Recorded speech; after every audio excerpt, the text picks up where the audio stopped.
निकालिए और पढ़िए, उसमें लिखा हुआ है, गंगा जी कहती है कि दूसरे का पाप धोते धोते यदि मैं खुद पापी हो जाऊं तो फिर मैं पाप से कैसे मुक्त हो पाऊंगी।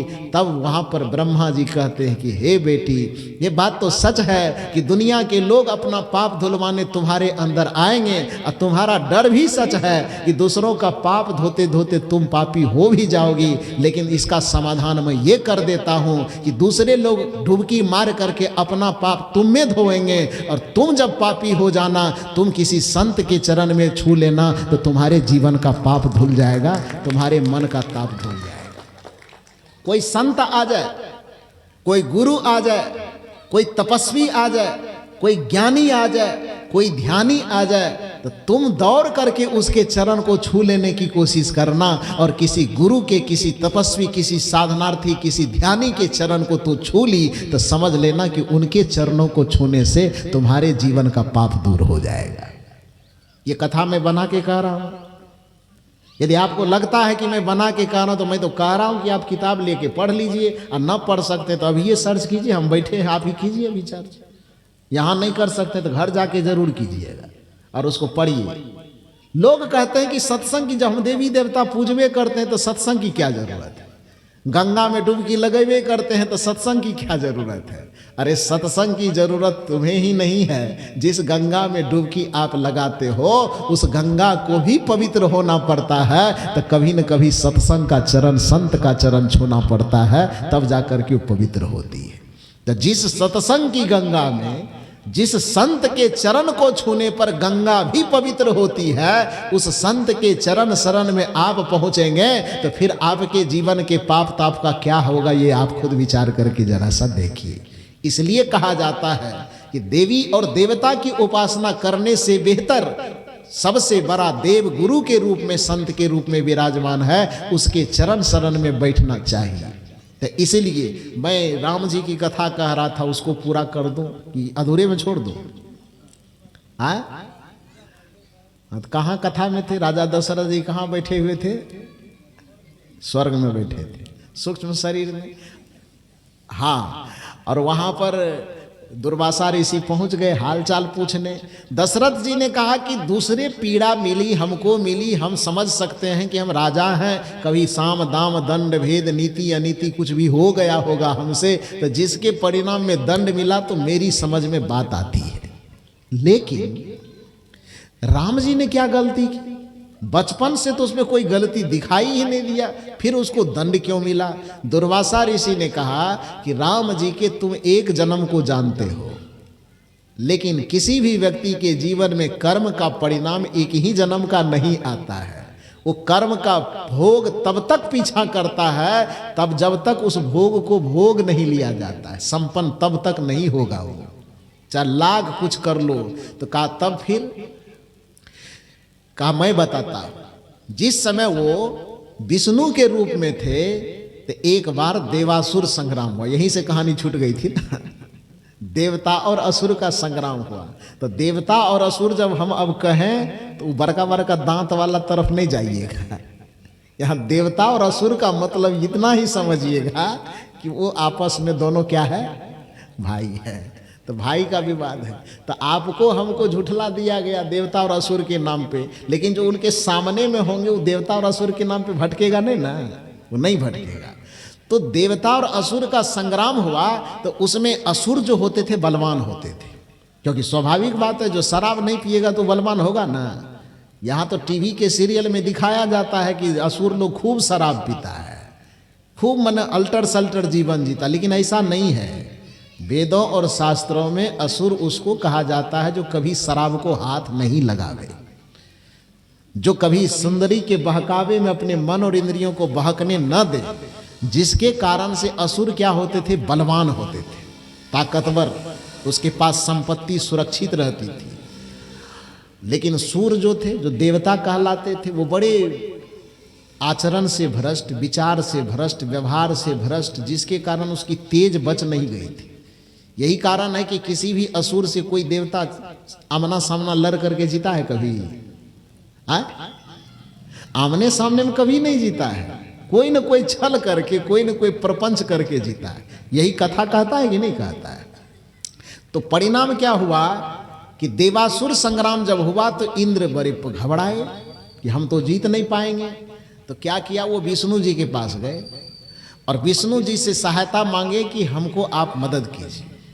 तो देवताओं के पक्षधर थे थोड़ा सा, माने एक भाई के पक्ष लेते थे विष्णु जी और दूसरे भाई के थोड़ा पक्ष नहीं लेते थे।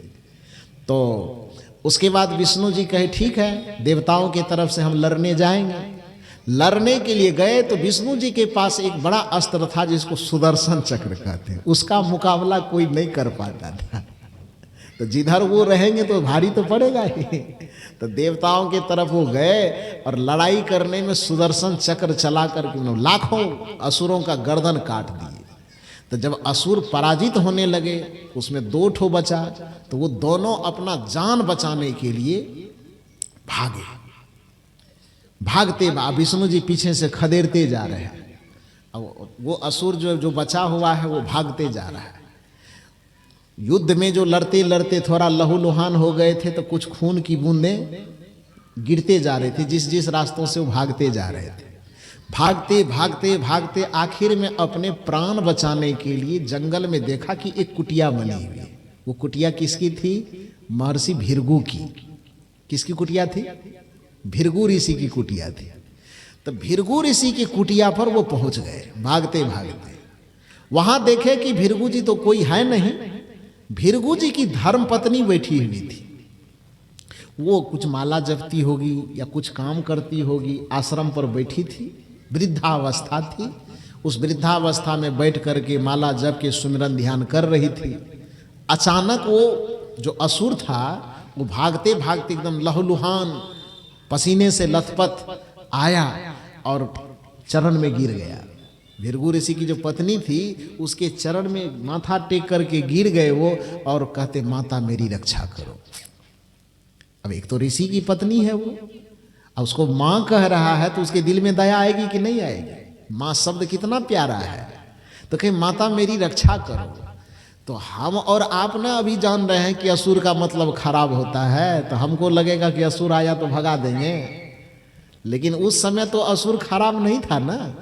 उस समय तो मैंने क्या कहा कि वो जान रहा था कि एक भाई और दूसरा भाई है, तो इसलिए उसको लगा कि भैया भाई भाई की लड़ाई में कोई इसको मैंने ज़्यादा घायल कर दिया है, इसको बचाना है। तो माता जो भृगु ऋषि की पत्नी थी उन्होंने कहा कि ठीक है तुम्हारी रक्षा कर लेंगे, जाओ कुटिया में छुप जाना।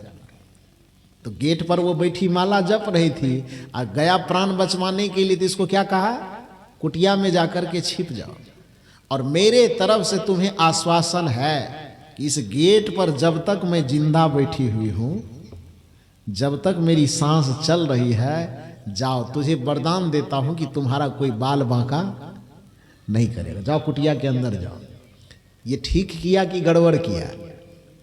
कोई आदमी अपने प्राण की रक्षा के लिए किसी के सामने हाथ फैलाता हो तो उसके प्राण की रक्षा करना धर्म है कि अधर्म है? धर्म है ना जी। ऋषि की पत्नी कहती एक तो यह आश्रम है, संत का आश्रम, यहां पर वध करना, किसी की हत्या करना, किसी की हिंसा करना, यह अधर्म की श्रेणी में आता है। लेकिन तुम अपने प्राण की रक्षा के लिए मेरे पास आए हो, तो धर्म की यही परिभाषा, अहिंसा परमो धर्मः और आत्मरक्षितः परमो धर्मः। जो अहिंसा से युक्त हो वही धर्म है, और जो आत्मा की रक्षा से जुड़ा हुआ सिद्धांत हो उसी को धर्म कहा जाता है।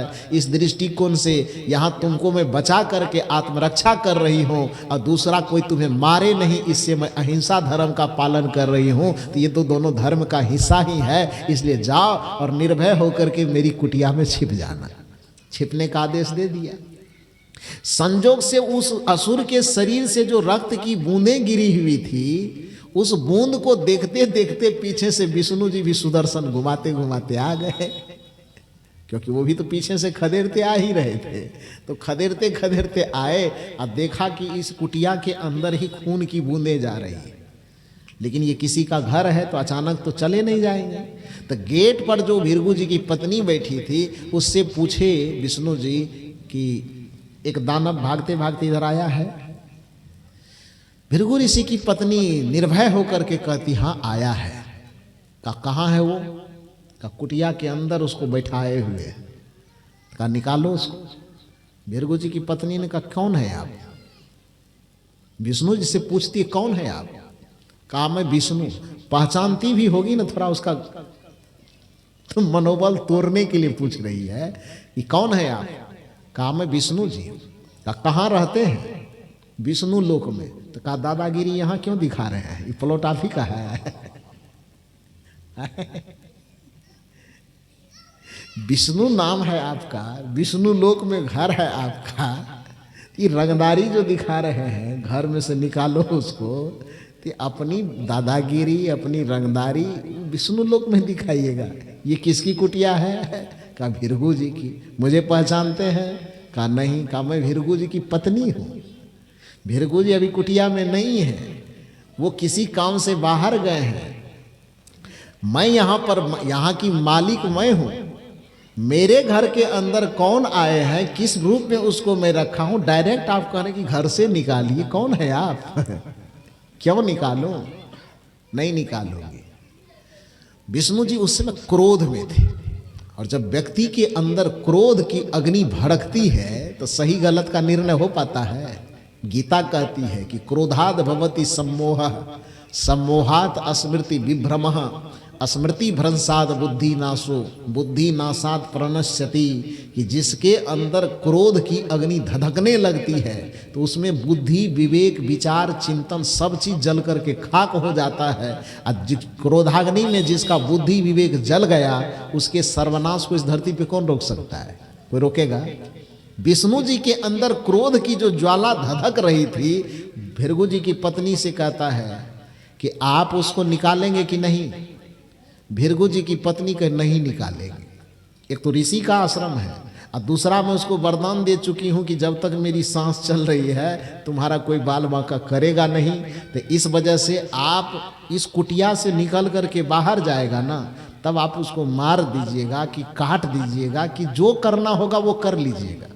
लेकिन जब तक मेरे आश्रम के अधीन है, जब तक मेरे आश्रम में छुप करके वह आश्रय ले रहा है, तब तक उसको न तो मैं निकलने दूंगी और न उसको मारने की इजाजत दूंगी।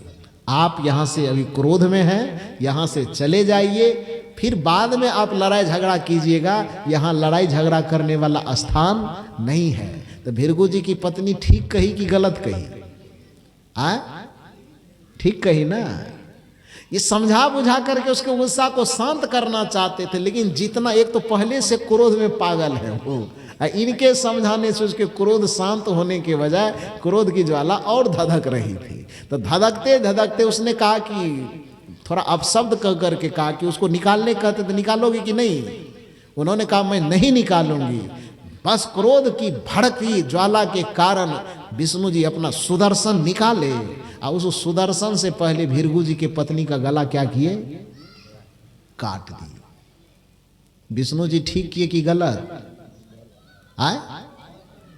इसी को देवता कहा जाएगा? बताइए आप। देवता इसी को कहा जाएगा? इसी के पूजा करने से मुक्ति मिल जाएगी कि वैकुंठ मिल जाएगा? मुक्ति कैसे मिलेगी? तो विष्णु जी भृगु जी की पत्नी का गला काट दिए, और जब गला कट गया तो स्वाभाविक है कि दर्द होगा तो चिल्लाएगी ना। इतनी जोर से चित्कार मारी कि भृगु ऋषि जो बगल में कहीं कुछ काम कर रहे होंगे वो सुन करके दौड़े दौड़े अपनी कुटिया में आते हैं। और जब अपनी कुटिया में आए तो देखा कुटिया में एकदम खून की धारा बह गई है। पूरा कुटिया खून से पटा हुआ है, एकदम सर उधर पड़ा हुआ है, धर उधर पड़ा हुआ है। अब एक सज्जन पत्नी को देख करके किसी भी पति का क्या हाल होगा? होगा ना। वो मन अवाक रह गए और चिल्लाते चिल्लाते रोते रोते पूछते कौन पापी मेरे पत्नी, इतनी साध्वी पत्नी का, सादगी से संपन्न सदाचारणी पत्नी का वध कर दिया। अरे आज तक ये किसी चींटी को नहीं मारी है, इसका गर्दन काटने की जरूरत किसी को क्यों पड़ गई? कौन अधर्मी आदमी? जितना मन में उबाल हो सकता है आवेश में सारे उबाल को प्रकट करते हैं। और आप जानते हैं नियम यह कहता है कि जब तक कोई आदमी गलती नहीं करता तब तक कितना उफान मचावे, और जैसे ही गलती होने का एहसास हो जाता है तो ब्लड प्रेशर हाई होगा कि डाउन होगा? डॉन होगा ना। तो जब तक सुदर्शन नहीं चला था तब तक तो विष्णु जी उफन रहे थे, और सुदर्शन चक्र चलने के बाद जब भृगु की पत्नी का गला कट गया तब विष्णु जी क्या हो गए, ठंडा हो गए, नरम होकर के हाथ जोड़े खड़े हैं। भृगु जी जब भड़कते भड़कते पूछ रहे कौन पापी मेरी पत्नी को मारा, कौन अधर्मी मेरे पत्नी का गला काट दिया, तो भयंकर गुस्सा में देख करके विष्णु जी दोनों हाथ जोड़ते हैं और कहते वह पापी मैं ही हूँ, मुझसे ही यह पाप हो गया है, मैंने ही आपकी पत्नी का गला काट दिया। पूछा भृगु जी ने कि गलती क्या किया था ये, अरे कुछ गलती की होगी तब ना आप ऐसा किए होंगे। तो विष्णु जी ने कहा हम एक असुर को खदेड़ते खदेड़ते आए, वो कुटिया में छिपी हुई थी, उन्होंने उसको अभय वरदान दे दिया था कि जब तक मेरी सांसें चलेगी तब तक तुम्हारा बाल बाका नहीं होगा, और हम कह रहे थे निकालने के लिए, ये हमको समझा रही थी कि ये तो संत का आश्रम है, यहाँ हिंसा और हत्या का कोई जगह नहीं है, लड़ाई झगड़ा विवाद का कोई जगह नहीं है, यहाँ से जब ये निकल जावे तब आपको जो करना है करना, लेकिन यहाँ पर कोई खून खराबा, कोई दंगा फसाद लड़ाई झगड़ा मत करो। इसके अच्छे बात को समझाने के बावजूद भी बात मेरे दिमाग तक नहीं आई, और क्रोध में इतना हम उबले हुए थे कि अच्छा बुरा का विवेक हम कर नहीं पाए, और अपने सुदर्शन से इस देवी का गला हमने क्या किया, काट दिया। भृगु ने कहा कि तुम्ही को देवता कहेगा लोग, यदि देवता तुम्हारे जैसा होता है तो फिर पापी किसको कहा जाएगा। जितना उसके मन में भड़ास था विष्णु जी को सारा बात कह करके एकदम तोप दिया, और लास्ट में उन्होंने कहा बहुत बड़े भगवान बनते हो, जाओ मैं तुझे श्राप देता हूं कि एक हत्या का जितना एक अवधि तक सजा होती है ना, कितना सजा देते हैं 20 बरस, काट छांट करके कितना पुराते हैं 14 दिन पुराते हैं। एक हत्या की जितनी सजा होती है, तुमने एक निरपराध स्त्री की, साधना भक्ति में रमने वाली स्त्री की, निरपराध स्त्री की हत्या की है, इसलिए मैं तुम्हें श्राप देता हूं कि उतने अवधि तक तुमको दंड भुगतना होगा। और मेरी पत्नी की कोई गलती न होने के बावजूद भी मेरी पत्नी से तुम मुझको जुदा कर दिया, तरफ तरफ करके मेरी पत्नी मेरे वियोग में मर गई, अब मैं भी जिंदा नहीं रहूंगा, मैं भी तरफ तरफ करके मर जाऊंगा। तो जैसे पत्नी के वियोग में तरफते तरफते मैं मर रहा हूं, अब मेरी पत्नी मेरे वियोग में तरफते तरफते मर गई, उसी तरह मैं तुझे श्राप देता हूं कि जीवन में तुम कभी पति पत्नी एक नहीं हो पाएगा, तुम्हारे वियोग में तुम्हारी पत्नी तरफ के मरेगी और पत्नी के वियोग में तू तरफ करके मरेगा। ये किसने श्राप दिया? भृगु ऋषि ने। विष्णु जी के अवस्था में इस श्राप को, इस पाप के फल को वो नहीं भोग पाए। फिर दूसरे जन्म लेकर के किस रूप में आए? श्री राम के रूप में आए। सजा मिली कि नहीं मिली? आए? जब अपने किए हुए कर्म के सजा से वो मुक्त नहीं हो सके तो हम केला और लड्डू चढ़ा करके सजा से मुक्त हो जाएंगे? बताइए। बतासा चढ़ा करके कि अगरबत्ती दिखा करके। इसलिए हमें करना क्या चाहिए? कर्म प्रधान विश्व करी राखा, जो जस करहि सो तस फल चाखा। यही कबीर का दर्शन है। यही कबीर साहब समझाना चाहते हैं कि पूजा पाठ करते हो न करते हो तुम्हारी मर्जी भैया, लेकिन कर्म को बिगड़े मत। ये मत सोचो कि कर्म इधर थोड़ा बहुत बिगड़ भी जाएगा तो पावर बतासा चढ़ा देंगे और कर्म की लकीर सुधर जाएगी। ये मत कभी सोचना। ये मत सोचना कि दूसरे का शोषण दमन कर लेंगे, बेईमानी शैतानी कर लेंगे और जाकर के भगवान को चढ़ावा चढ़ा देंगे, बस मेरा पार हो जाएगा। नहीं होने वाला है। जिस भगवान के भरोसे तुम अपने बिगड़े हुए कर्म का सुधार करना न चाह करके केवल भगवान के पूजा पाठ करने मात्र से केवल अपनी मुक्ति युक्ति सोचते हो, उस भगवान के भी जीवन को पढ़ करके देखो, समझ करके देखो तो पता चलेगा इस कर्म के जाल से, कर्म फल के सिद्धांत से भगवान भी अपने आप को बचा पाने में सफल नहीं हो पाते हैं, उसको भी अपने कर्म का फल भुगतना पड़ता है। तो तुम अपने कर्म को क्यों बिगाड़ रहे हो? इसलिए जीवन में धर्म को सुधारना चाहते हो तो कर्म को सुधारो, भक्ति को सुधारना चाहते हो तो अपने कर्म को सुधारो, चरित्र को सुधारना चाहते हो तो अपने कर्म को सुधारो। जिस किसी भी चीज में सुधार करना चाहते हो तो सबसे पहले अपने कर्म को सुधारो, और कर्म यदि सुधर गया तो फल अपने आप सुधर जाएगा, तकदीर अपने आप सुधर जाएगा। कर्मों के सुधार में ही आपका तप छिपा हुआ है, कर्मों के सुधार में ही आपकी भक्ति छिपी हुई है, कर्मों के सुधार में ही आपके व्यवहारिक और पारमार्थिक दोनों सफलता छिपी हुई है, कर्मों के सुधार में ही आपके आवागमन के चक्र से मुक्ति छिपी हुई है। जो कुछ भी आप करना चाहते हैं सभी चीज का प्रधान क्या है? कर्म। और प्रधान किसको कहते हैं? बाकी और दया, क्षमा, शील, करुणा, संतोष इत्यादि सब उस कर्म का सहयोगी है। सहयोगी होना एक अलग चीज है, अब प्रधान होना एक अलग चीज है ना? वो तो हमारे प्रधान साहब समझते ही होंगे, कितने वार्ड मेंबर मिल करके तब एक प्रधान के सहयोगी होंगे, होंगे कि नहीं होंगे? प्रधानमंत्री कोई बनता है तो प्रधानमंत्री अकेले चलाता है शासन को कि उसके मंत्रालय होते हैं, बहुत सारे मंत्री, एक प्रधानमंत्री होता है कि नहीं? तो उसी तरह से जितने सारे सद्गुण है, दया, क्षमा, शील, संतोष, करुणा, प्रेम, सहिष्णुता, सद्भाव इत्यादि जितने गुण हैं वो सारे के सारे गुण जो है वो क्या है? मंत्री है। और कर्म जो है उसका क्या है? प्रधानमंत्री है। इसलिए गोस्वामी जी क्या कहते हैं? कर्म प्रधान विश्व करी राखा, जो जस करहि सो तस फल चाखा। कबीर साहब का ये मुख्य दर्शन, हालांकि गोस्वामी तुलसीदास जी का मुख्य दर्शन नहीं है, लेकिन कबीर साहब इस बात से न एक इंची दाएं होते हैं न बाएं होते, इसीलिए तो कबीर साहब का महत्व है। गोस्वामी तुलसीदास जी का महत्व कबीर साहब के नज़र में थोड़ा सा इसलिए कम हो जाता है क्योंकि गोस्वामी जी जगह जगह पर मुंह देखी बात करते हैं।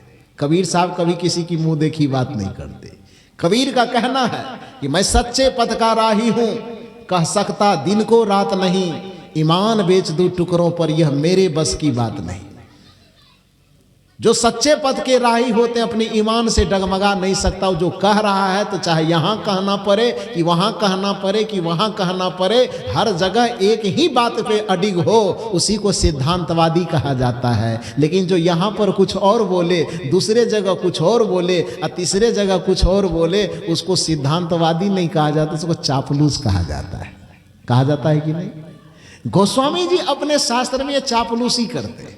आप कहें कैसे, तो थोड़ा समझने की कोशिश कीजिए। अब बताइए कि इस जगह पर वो कह रहे हैं कि कर्म प्रधान विश्व करी राखा, जो जस करहिं सो तस फल चाखा। ये बात तो ठीक है, वही कह रहे हैं ना, कि दूसरा तो नहीं कह रहे हैं। लेकिन जब एक बार भगवान के मंदिर में पूजा करने जा रहा है, अब वहां किसी ने पूछ दिया आप बताइए कि कर्म प्रधान है कि दूसरा चीज है, उस जगह पर गोस्वामी जी कहते हैं होई है सोई जो राम रचि राखा, को करी तर्क बढ़ा वही शाखा। ये बताइए, सिद्धांत पे अडिग होना हुआ? भगवान के मंदिर के पास प्रसाद चढ़ाने जा रहे हैं और वहां पूछ रहा है कि आप एक जगह तो कह दिए कि कर्म प्रधान विश्व करी राखा। तो पूजा जो करने जा रहे तो पूजा कर्म है कि कर्मकांड है? ध्यान दीजिए शब्द पर। कर्म अलग चीज होता है और कर्मकांड अलग चीज होता है। तो फल जो मिलेगा तो कर्म का फल मिलेगा कि कर्मकांड का फल मिलेगा? किसका फल मिलेगा? कर्मकांड का फल नहीं मिलता है, कर्म का फल मिलता है। बात समझ में आई? कर्म अलग है और कर्मकांड अलग है। आप सत्य का पालन कर रहे हैं तो ये कर्म है, आप न्याय का पालन कर रहे हैं तो ये कर्म है, आप सेवा का पालन कर रहे हैं तो ये कर्म है, आप दया का पालन कर रहे हैं तो ये कर्म है, आप क्षमा का पालन कर रहे हैं तो ये कर्म है, और आप अगरबत्ती दिखा रहे हैं तब क्या होगा? वो बोलिए ना जरा सा, वो कर्मकांड होगा। आप दिया जला रहे हैं तो वो क्या होगा? कर्मकांड होगा। आप प्रसाद चढ़ा रहे हैं तो वो क्या होगा? कर्मकांड होगा। कर्म प्रधान की कर्मकांड प्रधान? कर्म प्रधान। तो इसलिए सत्य को धारण करना ये कर्म प्रधान है, क्षमा को धारण करना ये कर्म प्रधान है, प्रेम को धारण करना ये कर्म प्रधान है। तो गोस्वामी जी संजोग से मंदिर जा रहे थे तो लोगों ने पूछ दिया कि आप तो कर्म प्रधान वाले आदमी हैं, तो इधर मंदिर तरफ कहाँ जा रहे हैं? गोस्वामी जी कहने लगे तो पकड़ा गए। तो गोस्वामी तुरंत धारा बदल दिया, और धारा बदल के क्या कहते हैं, होई है सोई जो राम रचि राखा, को करी तर्क बढ़ा वही शाखा। इसका मतलब क्या होगा? चापलूसी हो गई कि नहीं हो गई? नहीं हुई। वो कहते धो कर्म तरम को छोड़िए, होई है सोई जो राम, जो कोई कर्म तरम कुछ नहीं कर देगा, होई है वही जो राम रचित, जो भगवान सोच लिए हैं वही होने वाला है, दूसरा कुछ होने वाला नहीं है। अब गोस्वामी जी के ही ये दोनों बात से दोनों के विपरीत हो गया कि नहीं हो गया? कर्म प्रधान और दूसरे जगह कह रहे होई है सोई जो राम रचि रखा, तो दोनों में अंतर हो गया ना, कि दोनों एक ही बात है? एक बात नहीं है, दोनों अंतर हो गया, दोनों एक दूसरे के विपरीत हो गया। एक जगह कह रहा है कि इसमें कर्म धर्म फलाना चिलाना के कोई मतलब, भगवान जो पहले से सोच करके रखा है वही होने वाला है। और दूसरे जगह कह रहे हैं कि कर्म प्रधान विश्व करी राखा, और जो जस करहि सो तसफल चाखा। ये दोनों बातें एक दूसरे के बिल्कुल विपरीत कह रहे हैं, लेकिन कह एक ही आदमी रहा है। इसका सीधा सा मतलब हुआ कि उसको सिद्धांत से कुछ लेना देना नहीं है। तीसरे जगह तो और एक कदम आगे बढ़ करके कहते हैं, किसी ने पूछा कि सुख और दुख कैसे मिलता है, देखिए यहां पर क्या कहते हैं। गोस्वामी तुलसीदास जी लक्ष्मण के मुंह से कहवाते हैं, क्या कहवाते हैं कि को न काहू सुख दुख कर दाता। ध्यान से सुनिए, निज कृत कर्म भोगी सुनु भ्राता। क्या अर्थ करेंगे इसका? कोई न काहू सुख दुख कर दाता, कोई किसी को न सुख देने वाला है और न दुख देने वाला है।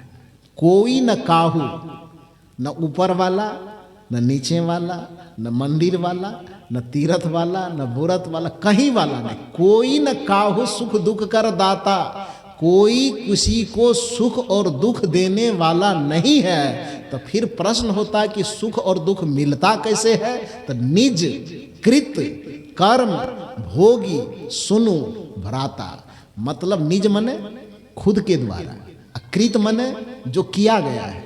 निज कृत खुद के द्वारा किए गए कर्म के फल के रूप में सुख और दुख का भोग मिलता है, ये गोस्वामी जी कह रहे हैं। तो जब निजकृत कर्म भोगी सुनु भ्राता, अपने ही कर्म के परिणाम में सुख और दुख मिलता है, तो फिर होई है सोई राम रचि राखा कैसे? अब दोनों में से एक ही बात ना सच होगा जी। या तो होई है सोई जो राम रचि राखा, या तो यह सच होगा, या नहीं तो ये सच होगा कि कोई न काहू सुख दुख कर दाता, निजकृत कर्म भोगी सुनु भ्राता। दो में से एक ही चीज में सच होगा, दोनों एक साथ सच कैसे होगा? लेकिन लोगों के दिमाग में पता नहीं, जहां जैसी बती आई वैसी बात कह दी और लोग उसी में एकदम जय जयकार करते हैं। असल बात यह है कि सिद्धांतवादी सदगुरु कबीर साहब को इसलिए कहा जाता है क्योंकि कबीर साहब शुरू में जो बात कहते हैं अंत में भी वही बात कहते हैं। अपनी बात से किसी भी जगह पर चापलूसी नहीं करते हैं। वो कहते हैं कि मैं तेरा मेरा मनवा कैसे एक होई रे, तू कहता कागज की लेखी, मैं कहता निज आंखन देखी, तो तेरा मेरा मनवा कैसे एक होई रे। तुम्हारा और हमारा मन इसलिए एक नहीं हो सकता है कि मैं सिद्धांत की बात करता हूँ और तू मुंह देखी बात करता है।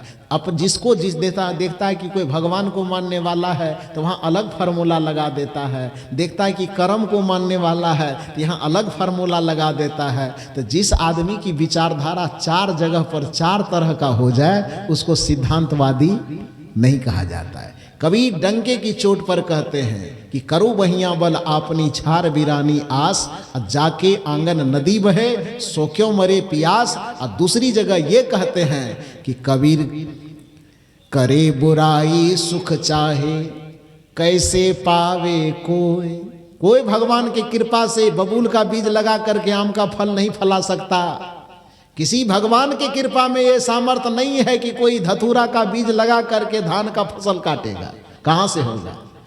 कौन कहता है कि जालिम, एक भजन है, कौन कहता है कि जालिम उम्र भर रोता नहीं, नेक कर्मों का कहो क्या, नेक फल होता नहीं। कौन कहता है कि जालिम, इसी भजन में कड़ी आती है। बोया जिसने फसल भांग की, धान वो कैसे काटेंगे, है कोई विधान। बोया जिसने फसल भांग की, धान वो कैसे काटेंगे, काटेगा जिसने जो बोया, काटेगा जिसने जो बोया, विधि का विधान यही। कौन कहता है कि जालिम उम्र भर रोता नहीं, नेक कर्मों का कहो क्या, नेक फल होता नहीं। तो कौन कहता है कि जालिम उम्र भर नहीं रोता है। बोया जिसने फसल भांग की, बताओ तो तुम ही धान वो कैसे काटेंगे, कहां से काटेंगे। बोया जिसने बबूल का बीज, वो आम का फल कहां से लाएंगे। करे बुराई सुख चाहे कैसे पावे कोई, रोपे पेड़ बबूल का आम कहां से हो। कोई बबूल का बीज लगा करके आम के फल की आशा करते हैं तो सदगुरु कबीर अपने सिद्धांत का आखिरी चोट मारते हुए उससे पूछते हैं, कबीर कमाई आपनो कभी न निष्फल जाए। कभी किसी भी प्रकार से निष्फल नहीं होगा। और किसी को लगता है कि निष्फल हो जाएगा तो सदगुरु कबीर साहब कहते हैं, नजर उठा करके देख लो, 7 समुंदर आरा पड़े। 7 समुंदर को भी तू रक्षा के लिए लगा लेगा ना, कि हम उस पार चले जाएंगे तो बच जाएंगे। कबीर साहब कहते हैं 7 समुंदर की 77 समुंदर भी तुमको बचा नहीं पाएगा। कबीर कमाई आपनो कभी न निष्फल जाए, 7 समुंदर आरा पड़े तो भी आगे मिलिया धाय। वो तुम्हारा कर्म का फल तुमसे पहले ही वहां जाकर के खड़ा रहेगा और तुमको सजा से कोई बचा नहीं पाएगा। इसलिए कौन पूजा करते हो आप, कौन पाठ करते हो आप, वो अपने जगत तुम्हारी सभ्यता संस्कृति का हिस्सा है। लेकिन इतना बात ध्यान रखो कि पूजा और पाठ के बल पर आप अपने कुकर्म को सुकर्म में नहीं बदल सकते, कुकर्म के फल से बच नहीं सकते। इसलिए पूजा पाठ भक्ति भजन आप क्या करते हो आपकी मर्जी, लेकिन अपने कर्म को, अपने चरित्र को, अपने विचार को, अपने व्यवहार को, अपने संस्कार को हमेशा सुधार करके रखने का प्रयास करना चाहिए। यही अर्थ है कर्म प्रधान विश्व करी राखा, और जो जस करहि सो तस फल चाखा। इसी के आधार पे हमारे परम पूज्य श्री अनुभव साहब जी, ये तो परसों से साहब हमारे लिए बीज थोड़ा सा छींट देते हैं और उस बीज को पकड़ करके हम कोशिश करते हैं कि फसल बना दें। अब साहब जी यदि गलती हो जाए तो क्षमा करेंगे आप। तो साहब जी जो चिंतन दे रहे थे उसी चिंतन को थोड़ा बहुत मैंने आपके सामने प्रकाशित करने की कोशिश की। फिर आपको मालूम है कि दूसरा सत्र हम लोगों को बैठना है 6 बजे से लेकर के लगभग 9 बजे तक। रात में तो आपने कहा था कि 8 बजे तक करना है, लेकिन बढ़ाते बढ़ाते 9:30 पौने 10 तक ठेका दिया, ठेकाए ना। तो आज भी मतलब थोड़ा सवेरे बढ़िया से बैठिएगा। और 8 साढ़े 8, अब ठंडी तो आज नहीं है, 11 बज जाएगा। अरे बाप चलिए, तो सबको बहुत बहुत साधुवाद देते हुए कि आपके लिए फिलहाल मैं अनजान हूँ, लेकिन अब इसमें से कुछ चेहरे 2 दिन के दरमियान हमारे अब जानकारी में आ गए हैं, तो कुछ चेहरा को मैं जान रहा हूँ। लेकिन आज रात तक जब और बैठेंगे तो मुझे लगता है कि यहाँ से मैं शरीर से चला भी जाऊँगा, फिर भी आपके चेहरे मेरे नज़र में दौड़ेंगे, आपको मैं अपने दिल से कभी नहीं निकाल पाऊँगा। और मुझे लगता है कि ऐसी स्थिति अब आएगी कि इस बार तो ब्रजेश बाबू अकेले मुझको यहाँ पर बुलाए आप लोगों के सहयोग और समर्थन से। लेकिन अब दोबारा आने की यदि नौबत आएगी तो ब्रजेश बाबू अकेले पड़ जाएंगे कि आप लोग रहिएगा साथ में, हाँ रहिएगा ना। दोबारा आना चाहिए हम लोगों को कि नहीं आना चाहिए? आना चाहिए। इधर वाले दुश्मनी कर रही सो कहे सब लोग को हाथ उठा के बताओ ना। बिहार में 50% आरक्षण दिलवा दिए हैं, समर्थन करो आपको यहाँ भी दिलवा देंगे। तब अब की बार तो चुनाव में 10-10 हजार रुपया भी दिलवाए है ना। तब तो कहने का ये मतलब है, बताओ दोबारा हम आवे कि ना आवे? आवे? बात समझ में आती है? हाँ, तो बहुत बहुत सबको साधुवाद, सबको धन्यवाद देते हुए फिर अगले सत्र में हम लोगों को 6 बजे से बैठना है। तो बस